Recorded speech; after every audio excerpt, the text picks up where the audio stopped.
ভারতের সামনে মাথা নত করা নতুন জালেম নতুন বিএনপিকেও পালাতে হবে। বাংলার জনগণ এখন আগের মতো তাদেরকে যা বুঝাবেন তাই বুঝবে, সেই দিন শেষ হয়ে গেছে। ওই মিডিয়াকে কন্ট্রোল করে ভারতীয় আধিপত্যবাদের প্রচারণার জন্য যেই বাংলাদেশ গড়ার পরিকল্পনা করা হয়েছিল, সেই বাংলাদেশ এখন আর নাই। এখন আপনি আগের মতো করে আর বলতে পারবেন না যে 10 টাকা কেজিতে চাল খাওয়াবো। এখন আপনি বলেন যে ফ্যামিলি কার্ড দিব, কিন্তু সেই ফ্যামিলি কার্ড কিসের বিনিময়ে দিবেন, কতখানি জুলুম করে দিবেন এবং তার বিনিময়ে কি কি নিবেন, সেইটা তো আপনারা মুখ খুলে বলতে পারেন না। যেই দলের নেতা বাংলাদেশে নিজের মাতৃভূমিতে পা রাখবে কিনা সেটার সিদ্ধান্ত একা নিতে পারে না, সেই নেতার নেতৃত্বে নতুন বাংলাদেশের 18 কোটি মানুষ ফ্যামিলি কার্ড নিয়ে শান্তিতে থাকবে, এটা বাংলাদেশের কোনো পাগলও বিশ্বাস করে না। সম্মানিত সাথী এবং বন্ধুগণ, ওনারা বলতে চায় আই হ্যাভ আ প্ল্যান, আমার একটা পরিকল্পনা আছে। ওনারা বলতে চায় উই হ্যাভ আ প্ল্যান, আমাদের একটা পরিকল্পনা আছে। আমরা বলতে চাই সর্বোত্তম পরিকল্পনাকারী মহান রব্বুল আলামিন আল্লাহ, কোনো নেতা নয়, কোনো মানুষ নয়। অতএব আমাদের কোনো পরিকল্পনা নাই, আমাদের যেটা আছে সেটার নাম হচ্ছে প্রচেষ্টা। পরিকল্পনা সর্বোত্তম করবেন মহান রব্বুল আলামিন আল্লাহ, আমরা প্রচেষ্টা করব। সেই প্রচেষ্টা হচ্ছে আগামীর বাংলাদেশে কোনো ভারতীয় আধিপত্যবাদ এবং আগ্রাসন থাকবে না। আগামীর বাংলাদেশে নতুন করে কোনো স্বৈরাচার হতে দেওয়া হবে না। আগামীর বাংলাদেশে নতুন করে জালিমের জন্ম হতে দেওয়া হবে না। এটা হচ্ছে আমাদের প্রস্তাবনা, এটা হচ্ছে আমাদের প্রচেষ্টা। কবুল করার মালিক আল্লাহ। আই হ্যাভ আ প্ল্যান বলার পর সেই প্ল্যান কি সেটাকেও তারা গুপ্ত রাখবে। দেশে আসার জন্য কোথায় মুচলেকা দিতে হয়, কার অনুমতি নিয়ে দেশে পা রাখতে হয়, সেটাও তারা গোপন এবং গুপ্ত রাখবেন। এবং ফ্যামিলি কার্ডের নাম দিয়ে মনে করবেন ফেব্রুয়ারি মাসের 12 তারিখে তাদের জয় জয়কার হবে।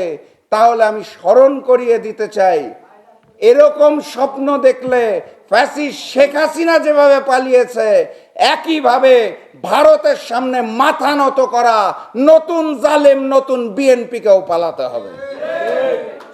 বিগত কিছুদিনের মধ্যে আমরা 5টা ছাত্র সংসদ নির্বাচন সচক্ষে দেখতে পেরেছি এবং 5টা নির্বাচনের ফলাফল যেভাবে এসেছে, তারপরে ওই বড় দল বিএনপির নেতৃবৃন্দ বলতে চায় ছাত্র সংসদ নির্বাচনের ফলাফল নাকি জাতীয় সংসদ নির্বাচনে পড়বে না।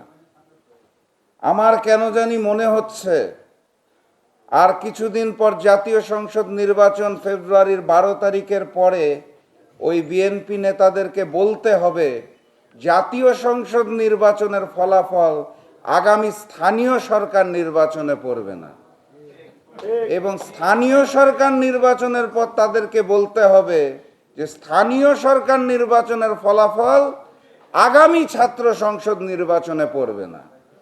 এটা একটা তাল, যেই তালে আমরা এক সময় শুনতাম হচ্ছে ঈদের পরে আন্দোলন, ঈদের পরে আন্দোলন, ঈদের পরে আন্দোলন। তো এই নির্বাচন ওই নির্বাচনে ফলাফল পড়বে কি পড়বে না সেটা দেখার জন্য খুব বেশি সময় বাকি নাই। আমরা যেটা বলতে পারি সেটা হচ্ছে ছাত্র জনতা শ্রমিক মজদুর সবাই এক হয়েছে ফেব্রুয়ারি মাসের 12 তারিখে সর্বপ্রথম গণভোটে হাঁ জয়যুক্ত হবে। তারপরে পরিবর্তনের জন্য 11টি রাজনৈতিক দল এক হয়েছে, তার পক্ষেই পরিবর্তনের রায় আসবে ইনশাআল্লাহ। সংগ্রামী সাথী এবং বন্ধুগণ, সংগ্রামী সাথী এবং বন্ধুগণ, চারপাশের পরিবেশে লেভেল প্লেইং ফিল্ডের নির্বাচন আমরা দেখতে পাচ্ছি না, কিন্তু একই সাথে সাথে আমরা হতাশ নই।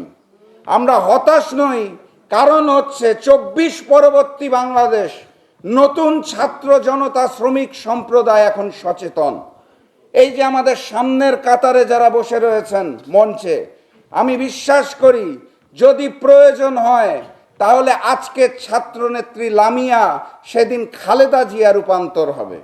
আমি বিশ্বাস করি আজকের এই মঞ্চে বসা যেই সাদ্দাম আমার ভাই বসে আছে, উনি সেই দিন আল্লামা সাইদির রূপ ধারণ করবেন।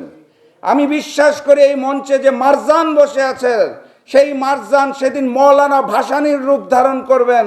আমি বিশ্বাস করি আজকের ফারুকী সেদিন শফিউল আলম প্রধানের রূপ ধারণ করবেন। অতএব হতাশ হওয়ার কিছু নাই। আমাদের একটি নতুন প্রজন্ম এসেছে যারা আবু সাইদের মতো দুহাত প্রসারিত করে বুক দিয়ে দিতে পারে রক্ত দেওয়ার জন্য। আমরা এমন একটি প্রজন্ম পেয়েছি যেই প্রজন্মে হাদির মতো সন্তানরা জন্ম নেয়, মাথা উঁচু করে ভারতীয় আধিপত্যবাদের বিরুদ্ধে কথা বলে। অতএব আমাদের হারানোর কিছু নাই, আমাদের ভয় পাওয়ার কিছু নাই। আগামীর বাংলাদেশ হবে মানবিক বাংলাদেশ, ইসলামের বাংলাদেশ, কোরআনের বাংলাদেশ, সাম্যের বাংলাদেশ। আমি সেই দিনের স্বপ্ন দেখতে চাই, আমি সেই দিনের বাস্তবতাকে উপলব্ধি করতে চাই এবং আপনাদেরকে অনুরোধ জানাতে চাই, হাতে হাত রেখে কাঁধে কাঁধ মিলিয়ে জুলাই যেভাবে আপনারা রাজপথে ছিলেন একইভাবে সামনেও রাজপথে থাকতে হবে। কারণ যুদ্ধটা এখনো শেষ হয় নাই। সেই স্বপ্নালী বাংলাদেশ অর্জন করার আগ পর্যন্ত রাজপথ দখলে রাখতে হবে। সেই স্বপ্নালী বাংলাদেশের স্বপ্ন দেখে আমি আজকের মতো বিদায় নিচ্ছি। বিজয়ের পথে যাত্রা শুরু, জীবন অথবা মৃত্যু। আসসালামু আলাইকুম।